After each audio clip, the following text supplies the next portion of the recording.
2024 தேர்தலில் அம்மா மக்கள் ஒருங்கிணைந்து அதிமுக கூட்டணியில் இடம்பெறுமா இல்ல தேசிய ஜனதா பாரதிய ஜனதா கூட்டணியில் இடம்பெறுமா? 24 ஏற்கனவே நாங்க தேசிய ஜனநாயக கூட்டணியில இருக்கோம். இதுல என்ன புதுசு புதுசா கேள்வி கேக்குறீங்க?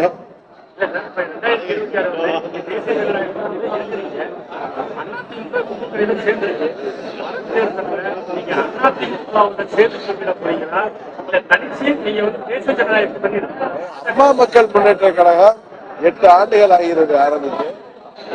நாங்கள் தனி கட்சியாக அம்மாவின் கொள்கைகளை லட்சியங்களை தொடர்ந்து அடுத்த தலைமுறைக்கு கொண்டு செல்கிற இயக்கமாக செயல்பட்டு வருகிறோம்.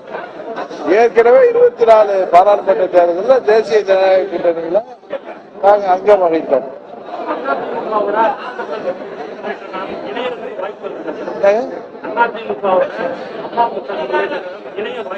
யூகத்துக்கெல்லாம் பதில் சொல்ல தேவையில்லைன்னு நினைக்கிறேன். தேசிய ஜனநாயக எடப்பாடி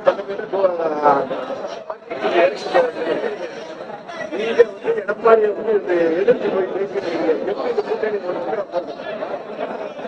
அதாவது தமிழ்நாட்டு அரசியல் மாத்திரம் இல்ல, இந்திய அரசியலை பார்த்தா பல கட்சிகள் ஒருவருக்கு எதிராக இருந்து தேர்தல் நேரத்தில் ஒரு பொது நோக்கத்தில் ஒன்றிணைந்து வருவது கடந்த காலத்தில் நடந்து வந்திருக்கு. திமுக ஆட்சியை கலைத்ததே 76 காங்கிரஸ். அந்த காங்கிரஸோட 79 பாராளுமன்ற தேர்தலில் திரு கருணாநிதி அவர்கள் கூட்டணி வைத்திருந்தார். இது போல பல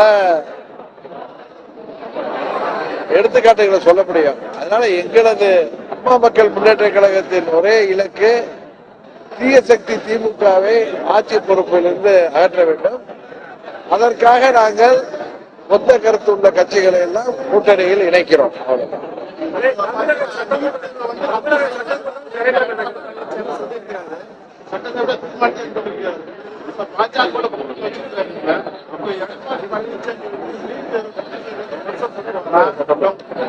நீங்க அவர்கிட்ட கேட்க வேண்டிய கேள்வி.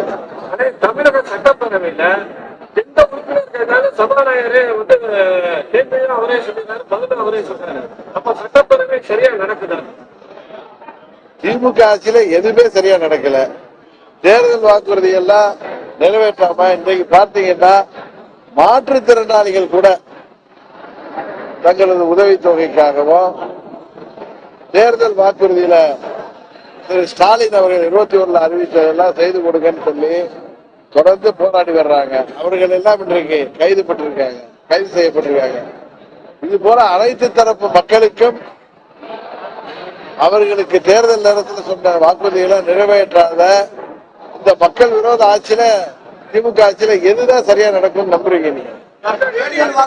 முக்கியமான வாக்குறுதி நீட் தேர்வு முதல் கையெழுத்துனாங்க. அதை நிறைவேற்றல. இப்ப கையெழுத்து இயக்கம் சட்ட போராட்டம் நடத்துவது.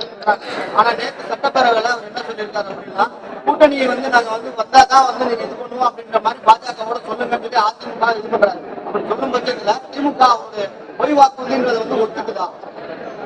அவங்க வாக்குறுதிகள் எதையுமே நிறைவேற்றாம ஏமாற்றி வர்றாங்க.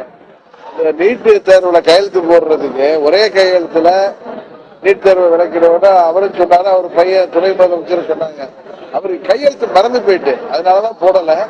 அதனால இந்த 26 தேர்தலுக்கு பிறகு அவர்கள் ஆட்சி தேர்தல் முடிவுல இவர்கள் மக்களை ஏமாற்றுவதற்கு மக்கள் இவர்களுக்கு தகுந்த பாடம் போடுறாங்க.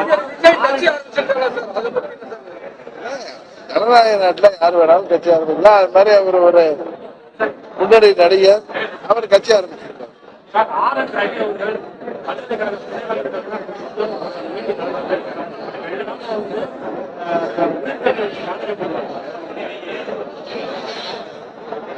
நீங்க கேட்கிற கேள்வி எனக்கு